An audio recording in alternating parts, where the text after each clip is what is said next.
నటుడు రాజ్ తరుణ్ లావణ్యల ఎపిసోడ్ రోజుకొక మలుపు తిరుగుతోంది. ఇప్పటికే రాజ్ తరుణ్ పై ఆయన ప్రియురాలు లావణ్య పలుమార్లు నార్సింగి పోలీసులకు ఫిర్యాదు చేసిన విషయం తెలిసిందే.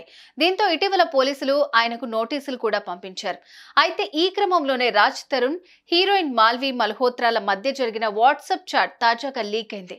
ప్రస్తుతం దీనికి సంబంధించిన ఫోటోలు సోషల్ మీడియాలో తెగ చక్కర్లు కొడుతున్నాయి. భవిష్యత్ అవసరాలకు వర్తమానపు అవకాశమే ఈశాన్యలో మీరు పెట్టే పెట్టుబడి. ఈశాన్య వెంచర్స్ లో ఇప్పుడే బుక్ చేసుకోండి. మీ దగ్గరలోని ఈశాన్యాస్ ప్రాపర్టీ అడ్వైజర్ ను సంప్రదించండి. రాజ్ తరుణ్ లావణ్యాల వ్యవహారంలో తాజాగా మరో ట్విస్ట్ చోటు చేసుకుంది. మాల్వి మల్హోత్రాతో నాకు ఎలాంటి రిలేషన్ లేదని, కేవలం ఫ్రెండ్స్ మాత్రమే అని రాజ్ తరుణ్ నిన్నాళ్ళు చెప్పుకుంటూ వచ్చాడు. అయితే ఈ క్రమంలోనే వీళ్ళిద్దరి వాట్సాప్ చాట్ లీక్ అవడంతో ఇప్పుడు అంతా షాక్ అవుతున్నారు.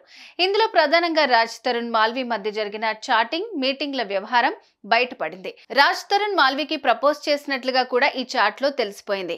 ఇవే కాకుండా మాల్వి అనేక సార్లు రాజ్ తరుణ్ కు హోటల్ బుక్ చేసినట్లుగా తెలిసిపోతోంది. మరో షాకింగ్ ఏంటంటే వీరిద్దరి చాట్ లో గంజాయి, సిగరెట్లు కూడా కనిపించాయి.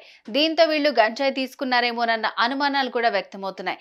ఇకపోతే ఫ్రెండ్స్ అంటూ చెప్పుకుంటూ వచ్చిన రాజ్ తరుణ్ ఈ చాట్ వ్యవహారం బయటపడటంతో ఆయన ఫ్యాన్స్ సైతం షాక్ అవుతున్నారు.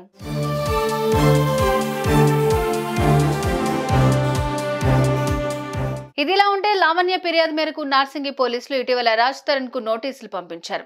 అయితే తాజాగా అతడు విచారణకు హాజరు కావాల్సి ఉండగా షూటింగ్స్, బిజీ షెడ్యూల్స్ కారణంగా హాజరు కాలేకపోతున్నారని అతడి తరపు లాయర్ లేఖలో తెలిపారు. ఇక రోజుకొక మలుపు తిరుగుతున్న రాజ్ తరుణ్ లావణ్యాల ఎపిసోడ్ లో తాజాగా బయటపడ్డ ఈ వాట్సాప్ చాట్ లీక్ పై రాజ్ తరుణ్ ఏ విధంగా స్పందిస్తాడో చూడాలి. మరి సుమన్ టీవీలో మీ పర్సనల్ అండ్ బిజినెస్ ప్రమోషన్స్ కోసం కింది నెంబర్ కి కాంటాక్ట్ చేయండి.